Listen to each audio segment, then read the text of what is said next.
안녕하세요. 스타일19 임광목 대표입니다. 3월 8일 토요일, 지금 시간은요, 8시 15분 주말 아침에 인사를 드립니다. 이 내용을, 오늘 보시는 분이 계실 수도 있고, 또는 내일 보시는 분이 계실 수도 있고, 그러나 적어도 다음 주 월요일 날 개장 전까지는 미리 보시는 게 좋지 않을까, 이런 생각을 해봅니다. 왜냐면은, 저희의 분석은, 뒷북의 내용보다는 사전적으로 좀 예측을 해드림으로써 다가오는 시장을 좀 참고해서 대응할 수 있는 그런 전술적, 전략적 그런 내용들을 더 강조를 하고 있기 때문에 오늘 역시 내용도 다음 주 월요일 날 개장하기 전까지 미리 보시고 다음 주 시장을 대응을 하시면 더 좋을 것 같다라는 생각을 합니다. 저도 주말마다 이런저런 개인적인 일정도 있고 또 만나자고 하시는 분들도 많이 계시고 또 공적인 활동을 해야 되는 그런 부분도 있는데 이번 주에도 좀 그런 일정들이 있지만 또 유튜브를 주말 방송을 안 올려놓고 다른 일을 하다 보면은 괜히 신경이 쓰여요. 그래서 아침 일찍 그리고 또 한 2시간 전에 미국 증시 마감했거든요. 그래서 아침 일찍 차라리 다음 주를 대비할 수 있는 내용을 만들어 놓고 홀가분하게 다른 일을 하자 이런 생각으로 제가 좀 지금 토요일 날 아침 일찍 이렇게 녹화를 하고 있습니다. 지난주에 제가 시황 관련된 우리 한국보다도요, 미국의 IB 쪽에서 나오는 시황 뉴스들을 보니까, 실제적으로 IB에서 이런 말들을 하더라고요. 월가에서 이런 얘기들을 하더라고요. 그러니까 한국말로 하자면 어디에 장단을 맞춰야 되냐. 그 얘기가 왜 나왔냐면, 트럼프 때문에요. 트럼프가 지난주에, 관세를 강행한다고 했잖아요. 멕시코하고 3월 4일 날 멕시코하고 캐나다 그리고 중국은 뭐 강행을 했고 그 강행을 했는데 그걸 또 이제 하루인가 이틀 만에 번복을 했잖아요. 그렇게 되니까 강행으로 인해서 주가가 급락을 했다가 또 그 다음에 이제, 철회를 하고 또 한 달간 유예를 하겠다. 철회를 하고 또 한 달간 유예를 하겠다. 이렇게 하니까 주가가 급등을 했다가, 그 다음 날은 또 이게 뭐냐, 도대체. 도대체 이렇게 어떤 신뢰가 있어야지 이랬다 저랬다 하니까 도대체 어디에 장단을 맞춰야 되냐. 이런 또 성토가 나오면서 그 다음날 급락을 했다가, 이제 오늘 아침 좀 전에 2시간여 전에 마감한, 미국으로 따지면은 금요일 날, 우리 한국으로 따지면은 토요일 날 아침 시장에는 또 다시 급등을 했습니다. 자, 트럼프의 관세 정책에 포커스를 맞추다 보면 어디에 장단을 맞춰야 되나 이런 답을 찾기 좀 애매한 그런 질문에 봉착을 하게 되는데요. 물론 이제 트럼프의 입에 주목을 해야 된다. 뭐 어쨌든 관세 정책 자체도 입에서 나오는 말이기 때문에 역시 트럼프의 입이 시장을 좌지우지하고 있는 거는 맞고 또 여러 가지 트럼프의 입으로부터 나왔던 키워드들이 그동안에 뭐 조선주 얘기라든지 아니면은 데이터 센터 얘기라든지 뭐 LPG, LNG 얘기라든지 뭐 아니면은 또 에너지 개발 얘기라든지 뭐 이런 얘기들에 따라서 장세가 왔다 갔다 하고 그런 이제 호재를 입은 업종들도 있었는데 최근 이제 지난주 한 일주일여 동안에는 계속해서 이제 관세 얘기만 계속 나왔잖아요. 그런데 그 관세 얘기 자체가 어떤 방향성을 이랬다 저랬다 하는 부분을 보여주니까 이 트럼프의 말에 대한 신뢰도 없고 그러다 보니까 이 불안감이 반영이 되면서 장세도 들쑥달쑥 이렇게 되는 그런 모습을 보여줬는데요. 저는 이제 중간에 한번 그때 3월 4일 날 트럼프가 강경한 이제 강행을 했을 때 캐나다, 멕시코, 중국의 관세에 강행을 했을 때 저는 이런 말씀을 드렸잖아요. 트럼프가 젤렌스키도 그렇고 캐나다 총리도 그렇고 너무 적들을 많이 만드는 것 같다. 좀 유연해졌으면 좋겠다. 이렇게 제가 그런 말씀을 드렸었고 그리고 나서 이제 유연해졌으면 좋겠다. 이 말을 하고 나서 한 하루 이틀 있다가 다시 또 1개월 동안 유예를 했잖아요. 그걸 보면 어쨌든 트럼프가 유예를 한 거는 유연한 모습을 보여주고 있는 거다. 그럼 트럼프의 속마음은 캐나다든 멕시코든 중국이든 어떤 협상이 이루어지기를 바라는 것이 아닌가 이런 부분이 있기 때문에 그 속마음이 트럼프도 그런 속마음이 있는 것 같기 때문에 지금 본질적으로 이 트럼프가 그 관세를 강행하고 이 부분에 대해서 민감하게 막 그 들쑥달쑥하고 변동성을 보이는 미국 장세는 시장의 본질은 아니고 또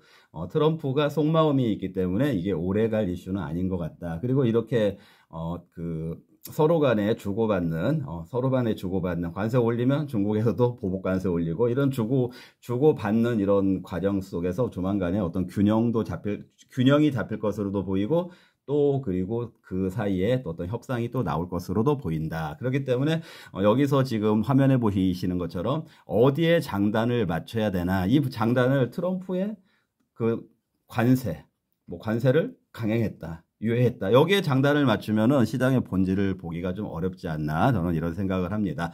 자, 어쨌거나 일단 미국 차트 한번 보실까요?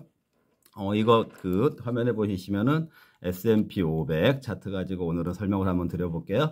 자, 보이시면은 최근에 뭐 지금 3월달, 2월달 이후에 이렇게 장세가 전체적으로는 많이 빠졌다라는 거 알 수 있고, 지난주에 보시면은 이렇게 하락했다가 그 다음날 급등했다가 또 하락했다가 또 오늘 이제 좀 전에 장마감한 거 다시 급등을 했죠.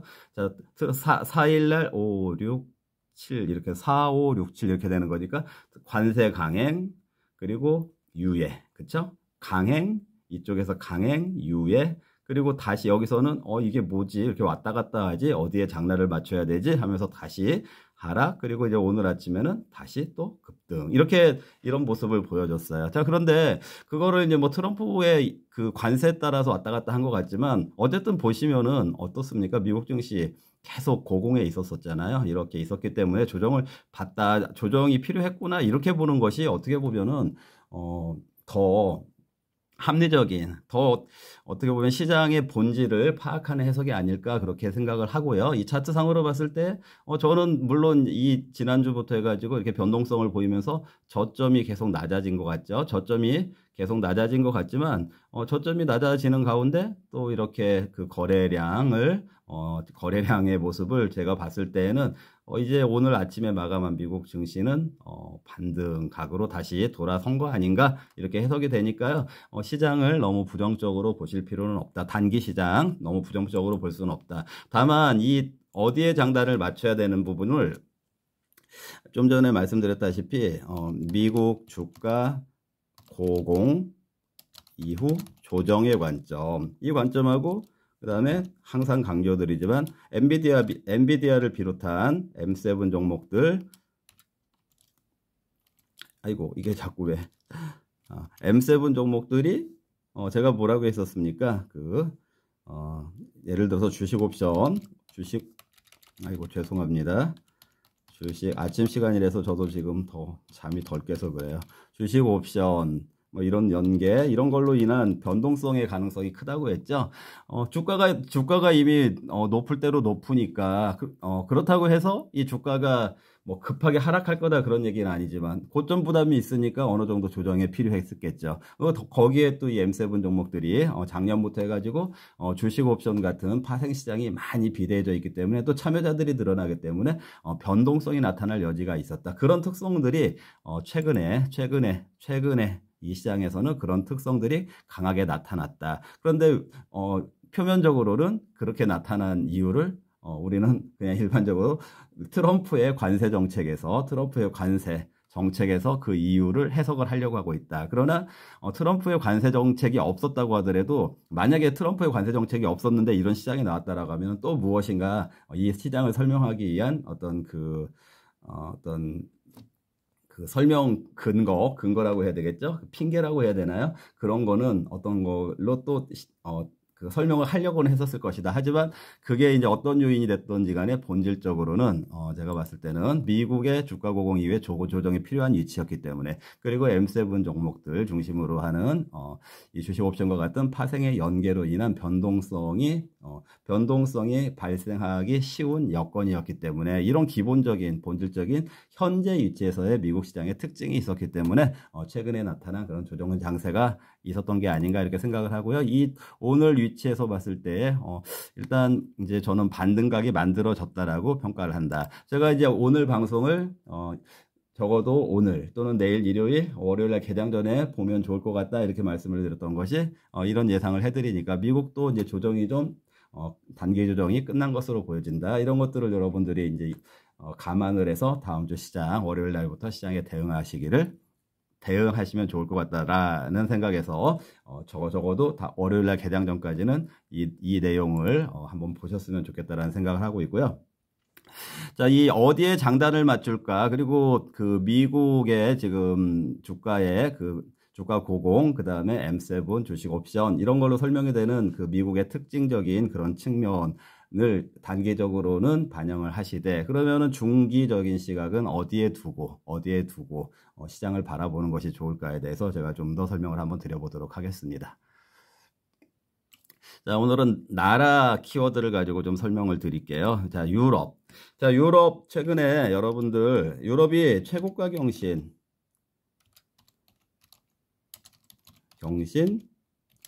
금리 인하.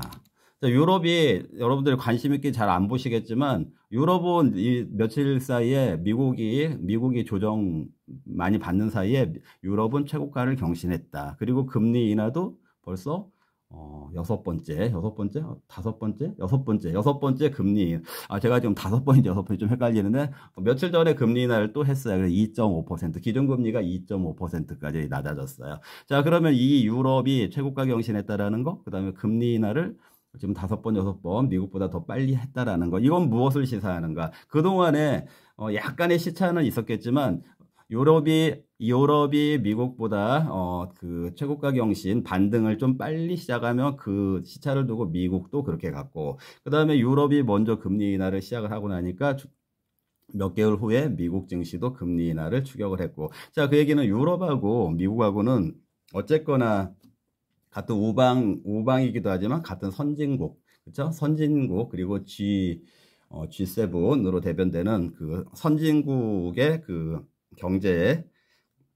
경제권에서의 어떤 서로 그 상관관계라는 것이 존재하겠죠. 그럼 그동안에 유럽이 최고가 경신하면은 미국도 최고가 경신, 그리고 금리 인하를 시작하니까 또 추후에 미국도 금리 인하를 시작했다. 이런 그 흐름이 사실은 그냥 이루어지는 게 아니라 그 경제권의 특성, 유럽과 미국의 경제적인 관계에서 이루어진다. 이렇게 놓고 봤을 때는 최근에 그 유럽이 다시 효과를 경신했고 금리 인하를 추가적으로 했다. 이 방향성은 미국도 지금 트럼프 관세니 뭐니 단기적으로 뭐 이제 그 관세와 물가 그리고 요즘 지표들이 조금 위축되는 지표들이 나오니까, 그리고 고용 지표들 이런 것들 때문에 미국이 금리 인하의 속도가 늦어지는 거 아닐까, 이런 우려가 또 제기가 되기도 하고 있는데, 그런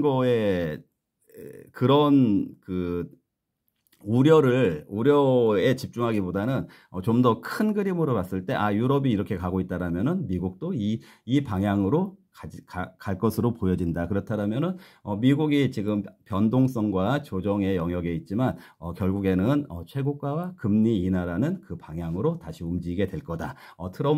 지금 트럼프의 그 관세에 따라서 단기적으로 변동성이 발생했지만 그 단기적인 트럼프 관세가 어떤 그 해결 국면이라고 하는 거는 협상이 이루어지고 또는 그 서로 적응이 된다라든지 국가 간에 서로 적응이 된다라든지 이런 것들이 조만간에 마무리되면은 역시 미국은 유럽의 방향성으로 맞춰 나갈 것이다. 그렇다면 결국에는 또 미국은 최고가를 경신하고 추가적인 금리 인하가 나올 것으로 보여진다. 이렇게 참고를 하시면 되겠습니다. 자, 일본이요. 일본은 지금 거시가 금리 인상이죠. 금리 인상인데 그 금리 인상 속도를 좀 줄이고 조절을 하고 있지만 어쨌든 방향은 금리 인상. 자, 이거는 무엇을 시사하냐? 일본이 금리 인상을 한다는 얘기는요. 그동안 작년 같은 경우에 그 초엔저 엔화 가치가 굉장히 낮았었는데 일본의 엔화 가치가 반등을 많이 하고 있잖아요. 작년에 180 N 이렇게 했다가 지금 150 이하로 이렇게 그 N하고 그 달러 비율 말씀드리는 거예요. 자, 그 금리 인상 추세라면은 일본의 엔화는 좀 더 강하게 갈 것이다. 그렇죠? 금리 인상. 미국은 금리 인하를 하는데 일본은 금리 인상을 하니까 엔화가 좀 더 강하게 갈 것이다. 엔화가 강하게 가게 되면은 미국 달러 인덱스가 하락할 것이다. 달러 인덱스가 하락하면은 우리 한국의 경우에 원화도 상대적으로 환율이 하락하게 된다. 우리 한국 환율이 하락한다는 얘기는 원화가 강하게 된다 그 얘기예요. 지금은 1,450원 정도 되잖아요. 그러면 환율이 하락한다 그러면 1,400원, 1,300원대 이렇게 하락한다. 그 원화가 좀 가치가 올라간다. 원화가 강세가 된다. 이런 그 방향성을 일본의 금리 인상에서 찾아볼 수 있지 않을까 이렇게 생각이 들고요. 또 역시 지금 뭐 아무리 중국하고 한국하고 지금 경쟁을 많이 한다고 하더라도요. 실제적으로 수출하는 대부분의 한 70%, 80%의 주력 수출품들의 주요 경쟁국은 한국의 주요 경쟁국은 일본이거든요. 그렇다면은 일본이 이렇게 금리 인상, 그 다음에 엔화 강세 쪽으로 이렇게 바뀐다라면은 물론 이제 한국 자체의 구조적인 지금 그 여러 가지 취약한 점이 있지만 일본하고의 경쟁 구도에서는 한국이 환율적으로는 좀 유리한 국면으로 가고 있다. 이것도 한국 증시의 기본적인 체질에 있어서 여러분들이 그래도 그 비관적이지는 않다. 이런 그 증시의 우호적인 요소도 있다. 일본의 그 거시 환경이 오히려 한국 증시의 우호적인 측면도 있다. 이렇게 여러분들이 참고를 하셨으면 좋을 것 같습니다. 자, 그리고 세 번째 중국은 지금 전인대하고 그 다음에 정책회의, 인민정책회의 그 양회라고 한다고 했죠. 양회와 그 다음에 그 경기부양, 부양 이게 이제 그런데 여러분들이 또 이제 이번에 최근에 중국 증시에서요 좀 특징적인 것이 있어요. 미국이 트럼프 막 관세 타겟이 된 나라는 결국엔 중국이잖아요. 그런데 중국은 그게 주가가 많이 안 흔들렸거든요. 그냥 작년에 그 상해종합지수 2,600에서 뭐 지금 3,300 이렇게 회복한데 그 수준에 머물러 있어요. 그러니까 작년에 뭐 인프라 쪽으로 그 경기 부양, 주가 부양 막 이런 거 나왔을 때 부동산 쪽 나왔을 때 주가가 그때 한 20% 30% 올라갔잖아요. 그때 이제 레벨업이 된 상태에서 유지가 되고 있어요. 그러니까 트럼프의 관세 공격을 받아도 비교적 중국의 주가가 견조하다. 그리고 양회 쪽에서 추가적인 경기 부양 이런 것들이 어쨌든 뭐 성장률 이런 거는 기존처럼 한 5% 중국 5% 내외를 유지하고 있긴 하지만 그런 그 경기 부양의 의지는 분명해 보이고 주가가 좀 비교적 탄탄한 흐름을 보이고 있고 그리고 중국의 주식들이 많이 상장이 돼 있는 홍콩 증시가 최근에 홍콩 증시도 역시 그 변동성 파생 상품이 많기 때문에 변동성이 많이 나타나는 시장이긴 하지만 그래도 전체적으로 흐름상으로 봤을 때는 홍콩 증시가 최근에 최고가 경신하고 있어요. 최고가. 그럼 그 홍콩 증시에는 중국 증시들이 H주라고 해서 많이 상장이 돼 있잖아요. 그럼 지금 중국 주식이 나쁘지 않구나 이런 게 여러분들이 생각이 되겠죠. 그렇다면은 한국이 어쨌거나 미국하고도 연동성이 크지만 경우에 따라서는 어떤 때는 중국하고 더 경제 의존도도 크지만 증시의 연동성도 중국하고 더 민감한 시기가 있거든요. 근데 그동안하고는 좀 다르게 이제 지금 미국은 어차피 고공행진에서 좀 변동성 이런 게 불가피한 그 2025년도의 상황이라고 했을 때 한국은 그동안의 주가가 많이 하락을 했으니까 이 중국이 의외로 좀 강한 그런 그 작년에 이어서 추가적인 그 주가 상승 각도와 경기 부양 의지가 분명하게 더 그 증시에 작용하게 된다라면은 역시 그 한국도 이 중국 증시 쪽으로 좀 그 서로 그 연계율이 강화가 되면서 한국도 그 좀 작년처럼 그렇게 그 일변도의 그런 하락 장세는 벗어나지 않을까 이렇게 생각이 되고요. 그리고 이제 여러분들 제가 최근에 가장 강조드렸던 거 코스피 2,500 여기다 한번 써볼까요? 한국까지 한번 써볼까요? 한국 아이고 이 사자가 왜 자꾸 두 개가 생기지? 이렇게 이렇게 되네. 자, 이렇게 하고, 아이고, 띄어쓰기도 이렇게 하고. 자, 한국은 그 코스피 2,550 여기 지지 라인으로 보자고 했었죠? 그래서 며칠 전에 2530 이렇게 간 거는 언더슈팅 단타 쳐야 된다고 했고 2550선 위로 올라와 있고 물론 2580 가까이 갔었어요. 근데 지금 여기서 보시면은 이제 이 자리에서 이 자리가 이제 많이 하락했잖아요, 미국. 그런데 이게 반영이 된 게 어제 한국 증시 금요일 날 주간의 한국 증시인데 어떻게 됐죠? 한국은 그래도 생각보다 많이 안 빠지면서 2500선 지지했잖아요. 그래서 그만큼 2500의 지지력이 지금 강하게 작용을 하고 있는 모습이니까 이제 아까 여기서 미국 증시가 이제 조정이 마무리되는 각을 저는 완성한 것으로 본다라고 했으니까 이런 부분들이 다음에 한국 증시에 반영이 된다라면은 코스피가 2550을 지지력으로 해서 일단은 제가 갭을 메우려고 하면은 코스피 2600, 2600이나 2610 정도까지는 반등하는 게 맞다라고 그냥 기술적으로만 보더라도 그게 맞다라고 했으니까 그런 관점을 아직은 유지를 해도 되지 않을까 이렇게 생각을 해봅니다. 여러분들 제가 오늘 그 설명을 드린 포인트들 다 이해를 잘 하셨는지 모르겠습니다. 참고하셔서요. 그리고 아직이 아니고 오늘 이따가 이 방송을 보시는 분도 계시고 내일 보시는 분도 계시고 모레 월요일날 개장 전에 보시는 분들도 계시겠지만 참고를 하셔서 다음 주 증시를 잘 대비해 보시기 바랍니다. 네, 시청해 주셔서 감사합니다.